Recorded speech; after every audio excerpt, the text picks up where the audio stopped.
Hi, welcome to another naked yoga session with Garth and Roy. Today, we'll be performing the hair pretzel. And now, for something completely different.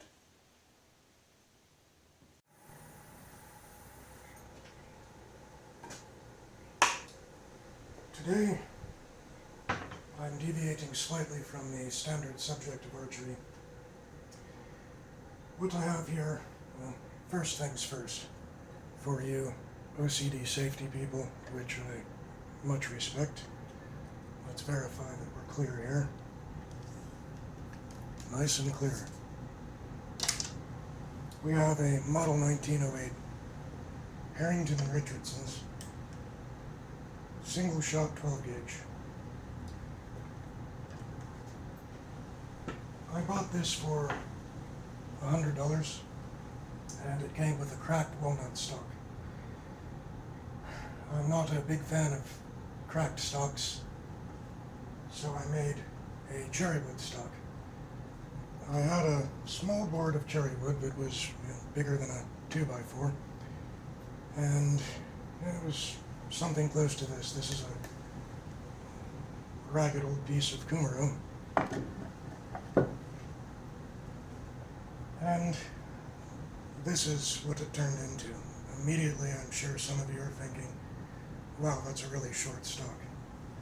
I have a preference for an excessively short length of pull on most of my shotguns. So this is a very short stock. Now, if you look at this here, this is what you're dealing with. You have here where the stock rests against the receiver, a bit of curvature. You have the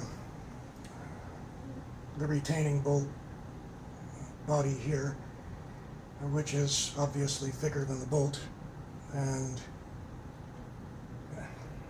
I basically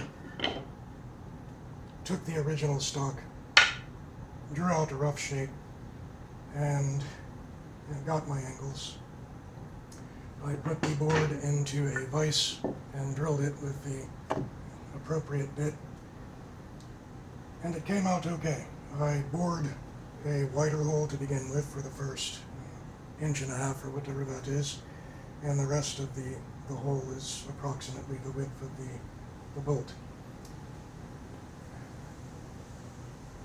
The difficult part was this area here.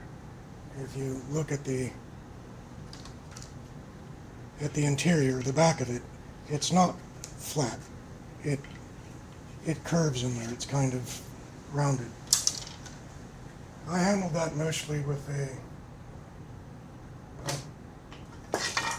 file. I didn't have a proper rasp available. This originally was more of a block. It was functional, but it was quite ugly. So a couple days ago, I decided to take it off and give it some shape. And it fits my hand quite well. Again, we're clear here. The nice feature of this is it has an auto eject, so when you pop it open, it spits out the spent shell, or the non-spent shell. I do not have the retaining bolt for this. It was a very unusual size. When I put the calipers on it, I took the measurement and went to various hardware stores. I could not find any threaded stock that was the right diameter, and I had trouble finding anything online. So I have tested this. It shoots well for me. I can reach out to 100 yards with reasonable accuracy, certainly center of mass with most shots. Good shots, gallon jug sized area. But rather than using the shoulder as most do, I tuck it into the chest. And that allows me to have a short shotgun. This barrel has been reduced to approximately 19 inches. I usually don't push it to the 18 and a half, just don't want to push it. So this has been chopped It's now just an open cylinder. Modified choke is one of my favorites. They're good for slugs and everything else. But anyway, you have, we'll say 18.5, 19-inch barrel with a very short stock. And I don't take this too seriously. It's a farm gun. It's a single shot. If it was a double barrel, it would have taken a lot more time to do things more perfectly. Well, I don't even think you could use that word in this description. It's by far not perfect. You can see here it's a little bit rough on the top. The fit is not perfect, and here I overcut, so part of the steel in the receiver hangs out. I don't feel that when I hold it. It has a very comfortable grip for me. And again, this is a piece of cherry wood. It's the first time I've ever made a firearm accessory from wood. I've made other things. I make something called the bedside boomstick, and it's a couple of planks of wood with holders. Some, if it's just for a handgun, it has a hinge that dangles over it. Stick that under the mattress and it dangles right by your bedside. For rifles or shotguns, I have 2 planks, and I build little wooden structures to hold the barrel end and the trigger area. On the back, I have just another piece of cherry wood. I used 2 Robertson screws to secure that. That comes off for proper assembly and disassembly. And that's it. I love old shotguns. I love old craftsmanship. I personally think that this thing that I bought for it's 1908 that I bought for $100. I think the craftsmanship and quality exceeds most new products. I'm sure people will think, well, you're a fool for saying that, but that's what I find. I had a Benelli Supernova that stayed outside with me on some acreage overnight that had rust all over it. There's not a spot of rust on this thing, and it's probably 100 years old. Yeah, it says model 1908. I think they built these from about 1908-ish up into the 40s. So it could be anywhere in between. I don't know how to deduce exactly what vintage it is. But anyway, it's a farm gun, and I love these things. And my favorite shotgun is a double barrel. What I'd really love to see someday, it's a hypothetical shotgun. I would call it the Serbu Hammer Coach. I'd really love to see Mark Serbu build a really nice coach gun. That said, in modern firearms, I'd consider a Beretta 1301. But I do love these old firearms, specifically, well, particularly shotguns. I love old shotguns.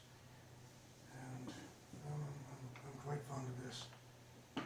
That's it. If you decide to make a stock, it's not a real big deal. If you take your time, you can pull it off if you're not overly concerned about aesthetics. This was free-handed. I didn't have any shape in mind. I free-handed this on a belt sander to get the shape, and I just kept holding it and getting a feel for it, and I guess it could have gone wrong. It could have gone better, but this is what I got out of it, and it works. I've shot it. The recoil is, for me, this is chambered for 2 3/4. Slugs are a bit spicy. Buckshot might even be worse. I don't shoot a lot of buckshot. I'm pretty much slug all the way. But you put birdshot, especially the shorty shells in this, and there's not much recoil. And as a single shot, you're probably not going to be shooting thousands of rounds a day. So I don't find this needs any padding.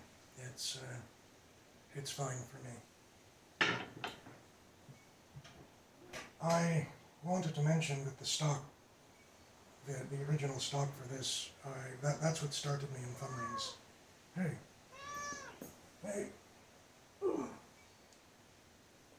And meet my very best friend in the whole entire universe. See if I, there. I made a couple of things out of it, but one is the first thumb ring I ever made was made from a piece of that walnut stock. This is the second one I made, which was definitely an improvement from the first. I don't make them this way anymore, and I don't use this. I keep it because it was my second thumb ring. But that walnut stock got me started on the thumb rings. It was the only material I had available.